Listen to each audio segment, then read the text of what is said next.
Anybody remember? Okay, intro again. There you go. Okay. Well, I'll skip that question then. Okay, so to reiterate, Michael Howell from Cerebrum Corp is going to tell us a little bit about PHPUnit and TravisCI. So let's give it up for Brownbag speaker today, Michael Howell.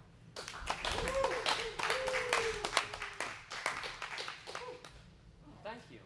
And yeah, I remember overhearing that guy in the background, don't remember exactly who it was, saying anything that can go wrong will indeed go wrong, at least sometimes.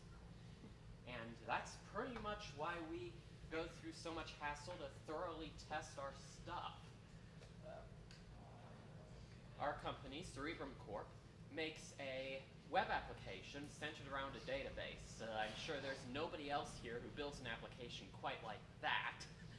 But the overall goal of it is to keep track of pieces of material, human tissue, through an assembly line that produces, as its end deliverable, a diagnosis. Your doctor takes a sample out of you from somewhere or something, mails it to one of our customers, they slice it up, apply dyes to it, and eventually one of their employees, a PhD doctor called a pathologist, looks at it through a microscope and tries to figure out why you're sick or if you're sick at all. Being a assembly line, and seeing as we're trying to build a database that keeps correspondence between what's in our database and what's going on the floor, we need to handle all kinds of bizarre eventualities. For example, maybe the box came in the mail and it was empty. That's not terribly common, but we need to have a way to represent that in our database. Or maybe someone accidentally sliced it up wrong and now it's all ruined. Or maybe everything went right, we successfully diagnosed it and there is something wrong with you, or there's nothing wrong with you, or we found out that there's cancer, so we need to put that in a special report for the government bodies that are all completely interested in cancer. Our application has a lot of corner cases, and if we just asked our developers to manually test them all, we'd spend most of our day testing. In fact, before we adopted unit testing, we did spend most of our day testing because anything we didn't test inevitably ended up broken. Doesn't really help that PHP is a very lenient programming language, so if you happen to code a bug in it, it's gonna seem to work unless you specifically try to do something to catch one of those things that is actually going wrong, even though no error was thrown. So, we use as the central cornerstone of our testing methodology a program called PHPUnit. What PHPUnit basically is really just a task runner.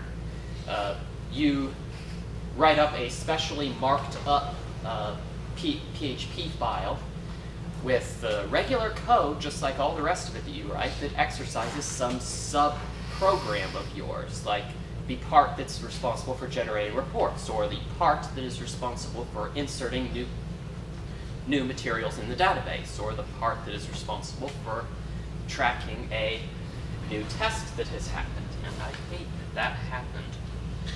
Oh well. Oh, plug back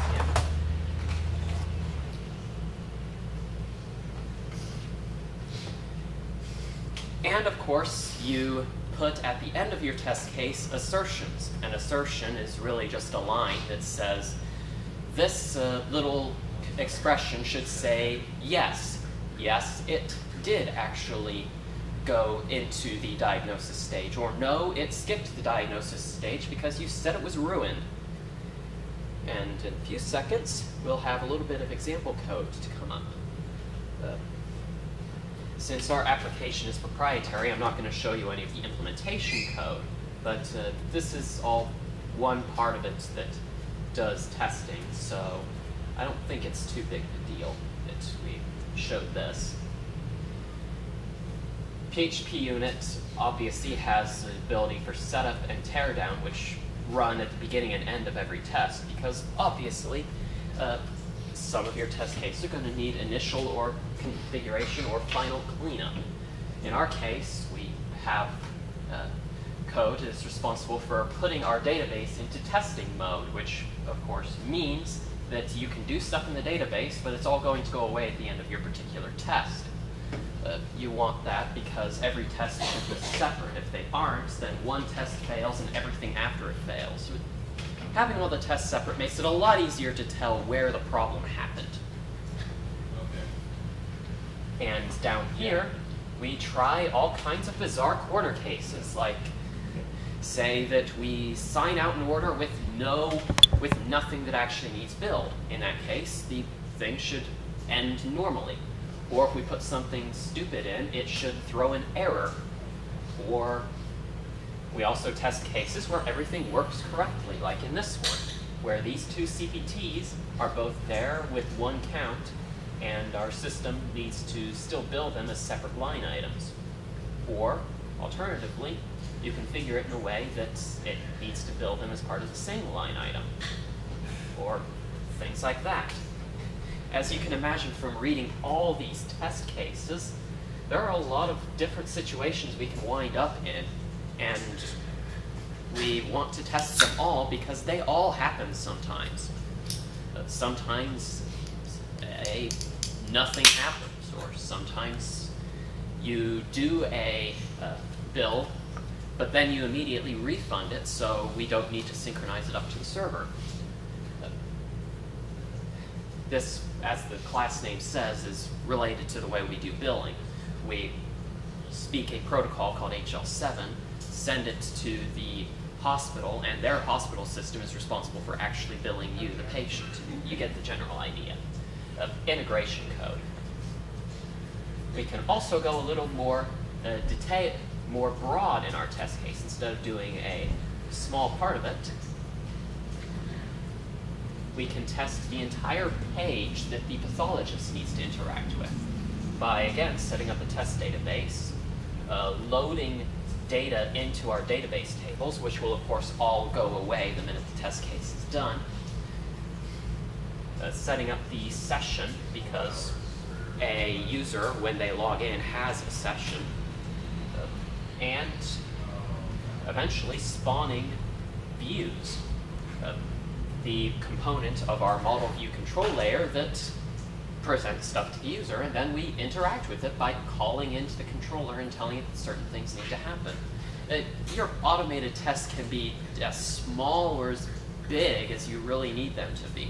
Ideally, you have a mixture of both, because testing all of the possible billing situations through the biggest part of our system would be way slower than testing all the corner cases with just this one component running. Nobody wants their test suite to take 2 weeks to run, so you can't just test everything with the whole system. So we do it at a small level.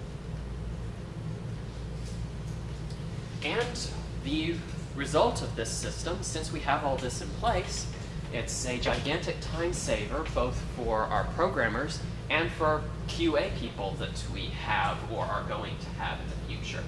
Because your manual testers, you're still going to want to have people who manually test your program. Both for acceptance testing, you want to make sure that your clients actually like what you built, and to find dumb things like, hey, all this works, but you're asking the user to click a 1x1 pixel part of the screen. That's not very ergonomic. Or instead of throwing an error when they do something wrong, how about you redesign the user interface so that they can't do it in the first place? That's the sort of thing a manual tester should be finding. They shouldn't have to, oh, you don't correctly handle the case where refunds need to be sent out. Yeah. Or you're not correctly doing all the esoteric line item things that happen to be needed for the fraud detection system to not label you as fraud. That sort of stuff is way better handled since you're going to have to write it up at the beginning anyway. Write it up at the beginning, implement test cases to make sure it happens, and then implement code that makes those test cases pass. That's the general that's the general concept behind it. Oh yeah, and it means that since code isn't broken all the time, when a programmer implements something and stuff breaks, they know they did it. It helps narrow down where the problem is coming from. Because if nothing's broken before, but now it's broken, it had to have happened in a place where the programmer, like me or one of my coworkers, got it wrong. It can't be something that's been there for decades. So that pretty handily motivates PHPUnit. But TravisCI isn't obviously needed there. I mean, you're probably going to want to run your test case. You're probably going to want to be able to run your tests on your developer workstation anyway. But what TravisCI essentially is a specialized VM provider. Where's the advantage in that?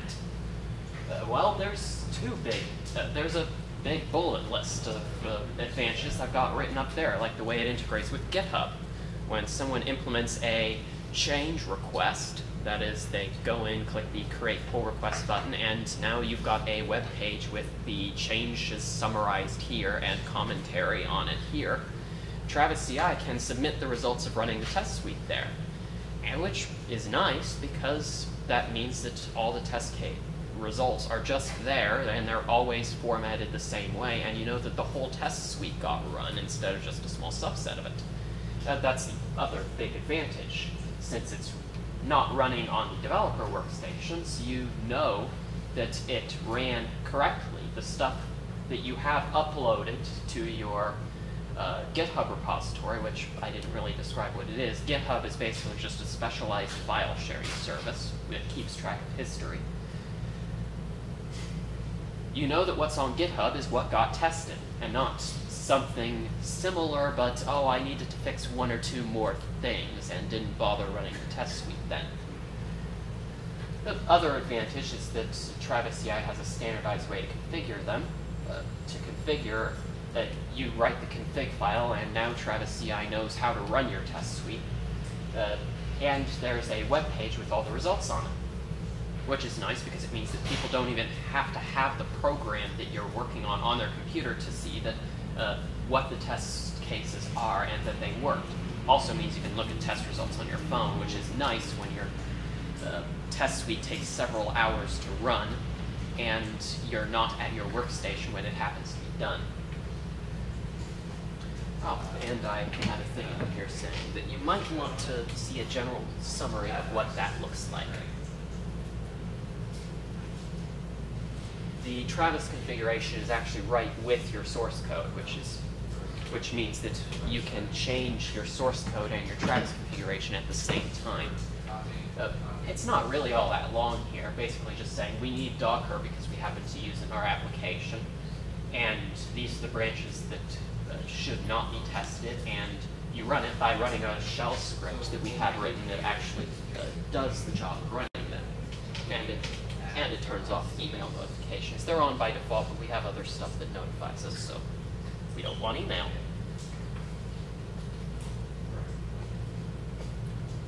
Also, it helps to solve the problem of where the application only works in a certain environment. I mean, it's possible that it ends up that way. It might only work right in TravisCI, but since TravisCI's configuration is all public for anybody to see, making sure that your production environment and your Travis environment are similar enough that your application will always work in both is not that hard to do.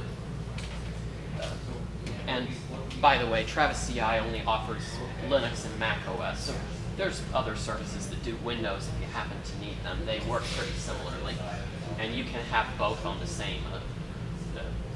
You can have both working on the same project, which is nice because that means you can test on both Linux and Windows.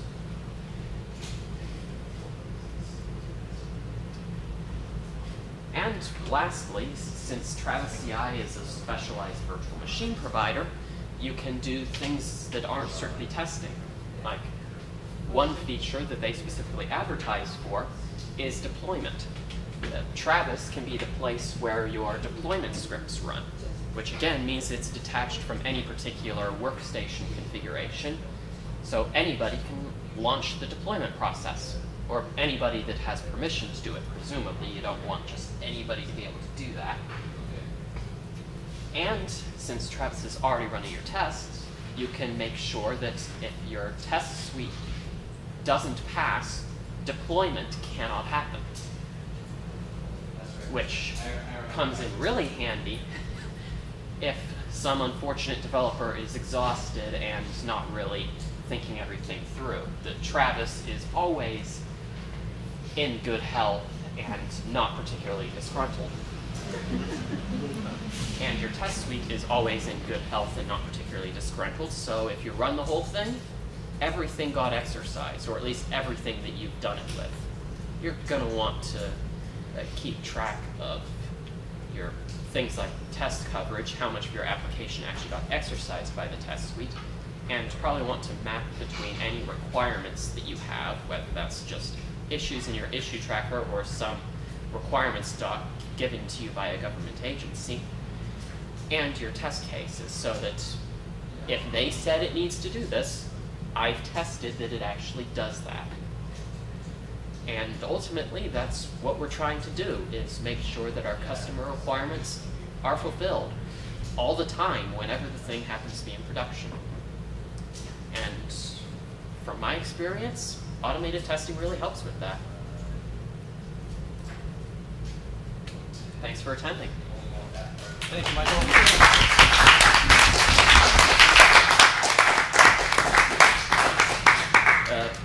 Guess it's Q&A time. Any questions? Questions, PHP people? Or if you have another programming language, I can name off an equivalent for it, probably. So I'm not a programmer, but I've heard of PHP. So could you maybe just tell me the difference between PHP and PHPUnit? PHPUnit is a program written in PHP. Ah, okay. And it's designed for PHP programmers to use. Thanks. Got to get back to the basics for me.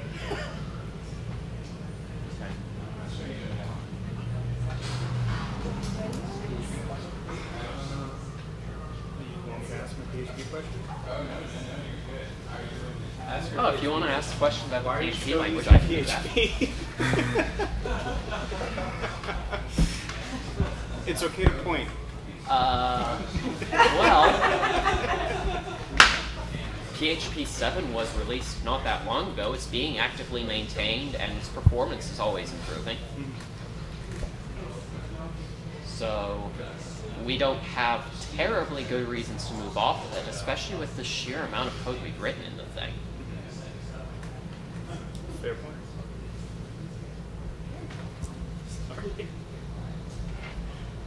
Anybody else?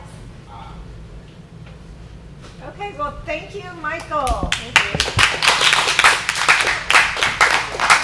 If you would like to share something about your business, what you do, or just something that you know about, a hobby or an interest, something cool that you'd like to share with other people, please let one of us know, David, Chris, myself, if you'd like to share a Brownbag talk with fellow gangplankers, and thank you for your attention today. Thank you, Trudy. Thank you. Way to go, Michael. Did I check my voice? There you go.